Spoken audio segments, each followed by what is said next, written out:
राम राम जी, सभी भाई बहनों को राम राम। मैं हूं बाबा रामदास और मेरे साथ हैं ये नन्हे पहलवान, और आप देख रहे हैं स्लो ज़िंदगी। तो ये वीडियो हम लोग हिमाचल से अब पंजाब की तरफ जा रहे हैं और मुझे आप लोग को सूचित करते हुए ये बड़ा हर्ष हो रहा है कि हम लोग ये इस समय बिहार की यात्रा के लिए निकल चुके हैं। बिहार में एक तरफ जहां वोट अधिकार यात्रा निकाल रहे हैं राहुल गांधी और तेजस्वी यादव, तो हमने ये डिसाइड किया कि साहब हम भी अपनी एक यात्रा निकालेंगे। वो झूठ की यात्रा निकाल रहे हैं, लोगों को झूठ बोल के पूरे देश को बरगला रहे हैं, झूठ बोल रहे हैं, और हम लोगों को सच बताएंगे कि सच क्या है। तो मैं और नन्हे पहलवान हम अपनी गाड़ी से निकले हैं ये आज हिमाचल से, और अभी आज शाम को जालंधर पहुंचेंगे और कल सुबह वहां से दिल्ली होते हुए पटना की तरफ प्रस्थान करेंगे। तो ये आज हमारी यात्रा का आप मान लीजिए कि पहला दिन है, और अभी हम सुबह जो हैं वो हमीरपुर से चले हैं और अभी थोड़ी देर में ऊना आ जाएगा, और उसके बाद शाम तक हम जालंधर पहुंचेंगे। वहां से कल सुबह निकलेंगे दिल्ली और पटना के लिए।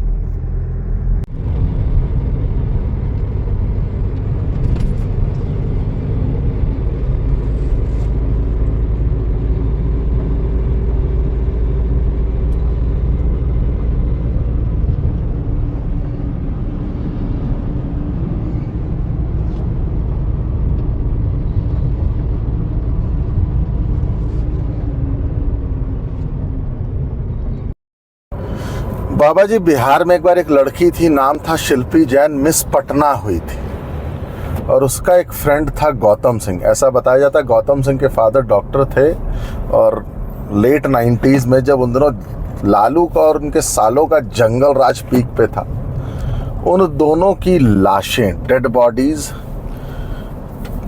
साधु यादव, इसी तेजस्वी और तेज प्रताप के मामा के बंगले के बगल से मिली थी एक गैराज में, और उन दोनों की सेमी न्यूड बॉडीज मिली थी। और बाद में सीबीआई इंक्वायरी हुई और लड़की के माँ बाप ने तो शरेआम इल्ज़ाम लगाया कि दे रेप्ड माई डॉटर। शरेआम नाम लिया कि लालू यादव के साले साधु यादव ने मेरी बेटी का रेप किया और उसका मर्डर कर दिया। बाद में इंक्वायरी हुई, सीबीआई जांच हुई, और सीबीआई ने उन दोनों लिपापोती करके वो जांच खत्म कर दी। लेकिन आज भी शिल्पी जैन के माँ बाप न्याय मांगते हैं। बाद में आपको एक और चीज़ बताऊं कि शिल्पी जैन के भाई का अपहरण भी हुआ था और बाद में उसको छोड़ दिया गया था। एक बात बताइए, लालू समर्थक या बिहार के लोग क्या लालू के उस जंगल राज, लालू के सालों के उस जंगल राज को भूल गए? और तेजस्वी आज नौकरी और कारोबार की जो बातें करते हैं, क्या लालू के सालों ने जो वो उत्पात मचाया था, शायद मीसा भारती और रोहिणी आचार्य किसी एक की शादी थी, और पटना के सारे जितने भी बड़े प्रतिष्ठान थे, वो चाहे मिठाई का हो, सुनार का हो, ऐसा सुनने में आता है कि लालू यादव के घर की औरतें जाती थी और किसी भी सुनार की दुकान से सोना खरीदती थी और बिना पेमेंट किए चल देती थी। हाँ बिल्कुल। और ये जंगल राज, ये जो आपने कहानियां सुनाई है ना जी, ये तो बड़ी मामूली कहानियां हैं। मतलब जंगल राज की तो ऐसी भयावह कहानियां हैं कि आज के बच्चों को तो विश्वास भी नहीं होगा कि अच्छा ऐसा भी हो सकता है क्या। नहीं, वो सिवान में शहाबुद्दीन ने जो वो किया था, तेजाब में डुबो के मार दिए थे। डुबो के तेजाब से नहला के, तेजाब से नहला के पूरा परिवार मार दिया था। तो ये लालू के जंगल राज की वो किस्से, वो कहानियां।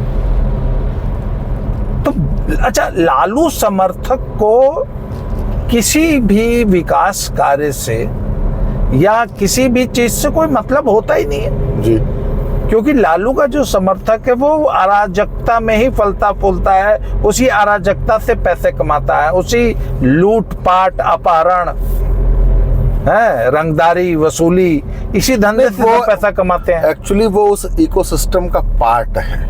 वो जब किसी से ना 10 रुपए कमाता है ना, तो 3 रुपए अपने रखता है और 7 रुपए शीर्ष पद पे उस वक्त जो बैठा होता है लालू परिवार के, उसके यहाँ पहुंचाता है। तो वो उस इकोसिस्टम में फलता फूलता है। वो जो आप कहते हैं ना कि बैक्टीरिया को फलने फूलने के लिए है एक राइट टेम्परेचर, राइट इकोसिस्टम चाहिए, है नमी चाहिए, है। तो ये एक्चुअली लालू के उस जंगल राज में इनका बिजनेस चालू हो जाता है। हाँ भाई, ये तो अच्छा, आज आप तेजस्वी का को सीएम बना दीजिए। सुबह तेजस्वी शपथ लेंगे, शाम तक बिहार के सभी प्रमुख कारोबारियों को, बिजनेसमैन को, डॉक्टर्स को, हर पैसे वाले समृद्ध व्यक्ति के पास फोन चला जाएगा, इतना पैसा पहुंचा दीजिए। वैसे आम जनता को एक बात बता दूं, बनारस में एक एरिया है जहां का रेट बढ़ा दिया बिहार वालों ने आके बस के। यही हाल किया गोरखपुर का। नहीं, पूर्वांचल के जितने भी सीमावर्ती जिले हैं उनकी पूरी इकोनॉमी ही बिहार से चलती है। बनारस के अस्पताल खाली हो जाएंगे। आज आप बिहार की दशा सुधार दीजिए। नहीं, बीएचयू खाली हो जाएगा। बीएचयू खाली हो जाएगी।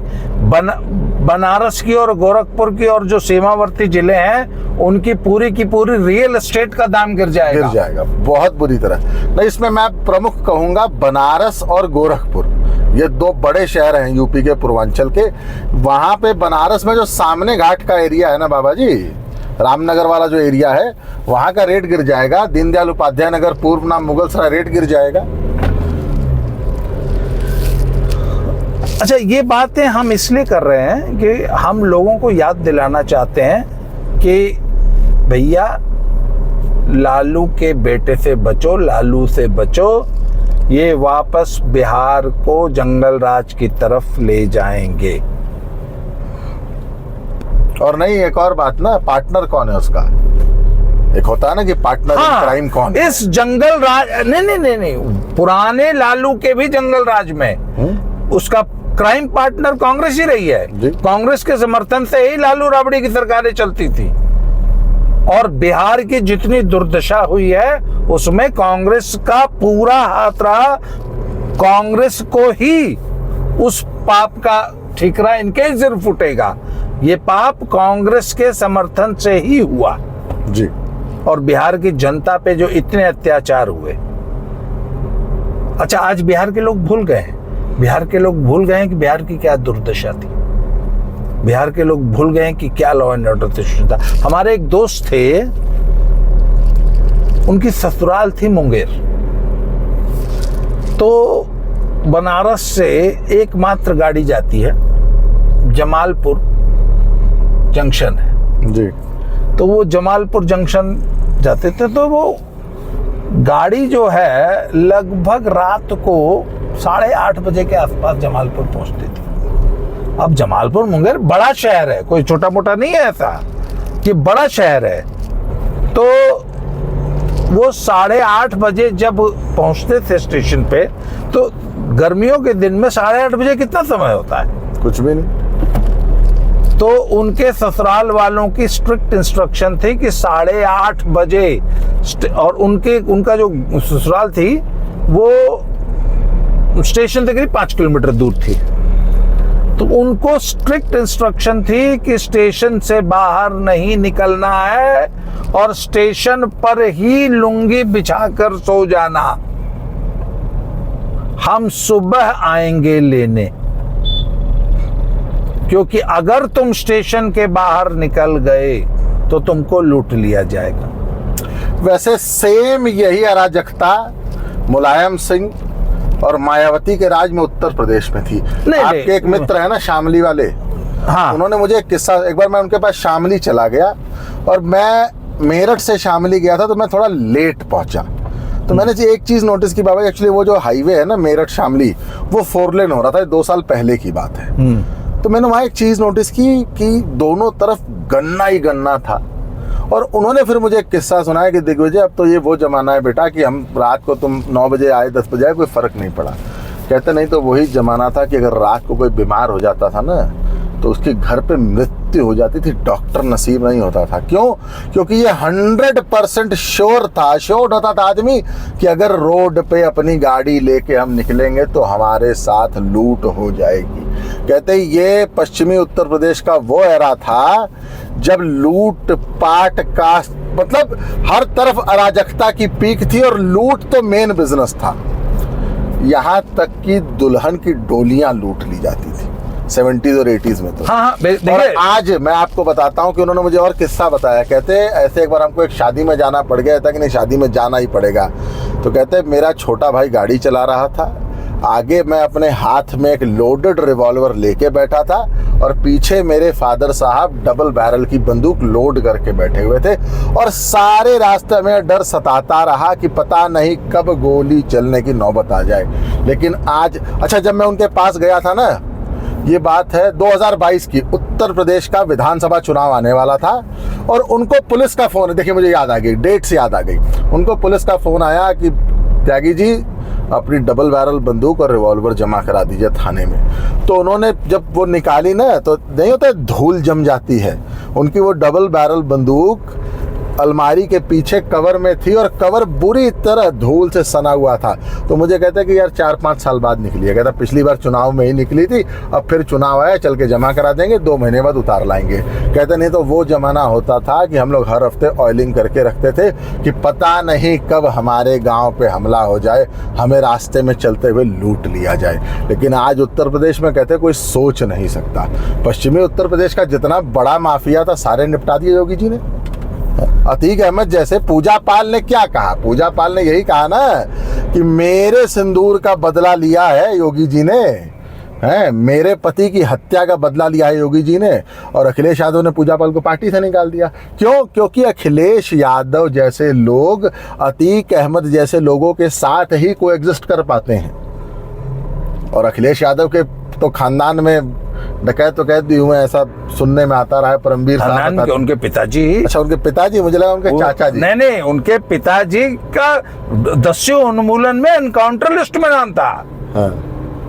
पर एक बात बताऊं आपको, जो आप मुलायम सिंह अखिलेश यादव के जमाने में लॉ एंड ऑर्डर की दुर्दशा की यूपी में बात कर रहे थे ना, ठीक है मानता हूं मैं, बहुत दुर्दशा थी, पर बिहार का 10वां हिस्सा, बिहार का 100वां हिस्सा, यूपी में जो दुर्दशा थी बिहार में उससे 100 गुना ज्यादा मल्टीप्लाई कर। नहीं, उसका सबसे बड़ा कारण मुझे उन दिनों याद है कि बड़े बड़े डॉक्टर्स प्रैक्टिस पटना में करते थे, लेकिन परिवार उनका दिल्ली, बम्बई और बनारस में रहता, प्रॉपर्टी बनारस में बनाते थे।